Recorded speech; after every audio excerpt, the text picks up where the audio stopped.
खूप दिवसानंतर ना आज प्रॉन्स खायची खूप इच्छा झाली होती, म्हणून डायरेक्ट मच्छी मार्केट गाठलं आणि मस्त असे अर्धा किलो प्रॉन्स घेऊन आले. तसे तर प्रॉन्स हे अगोदरच क्लीन केले होते, परंतु हा जो ब्लॅक कलरचा धागा आहे ना तो काढणं गरजेचं असतं, नाहीतर आपल्याला फूड पॉइझन होऊ शकतं. सगळे प्रॉन्सचे धागे काढून झाल्यानंतर 2-3 पाण्याने स्वच्छ प्रॉन्स धुवून घ्यायचे आहेत. आता वेळ आहे मॅरिनेट करायची. त्यासाठी इथे मी थोडीशी हळद, थोडंसं मीठ आणि थोडासा लिंबाचा रस मस्त असा प्रॉन्सला लावून ठेवला होता. अर्धा तासासाठी एका साईडला ठेवलं होतं.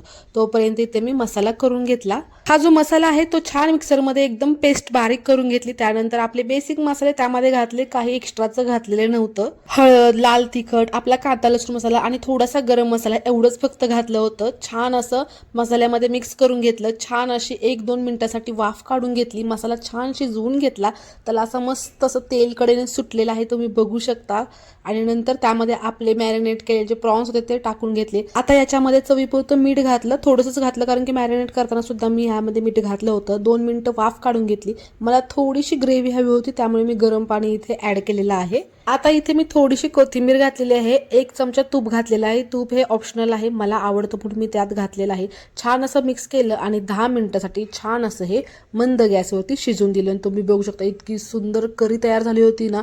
म्हणजे आता तुम्ही याला सांगा की हे प्रॉन्स मसाला आहे की प्रॉन्स करी आहे, परंतु इतकं जबरदस्त लागत होतं ना. पहिल्यांदाच केलं होतं या पद्धतीने आणि खरं सांगते इतकं सुंदर झालं होतं.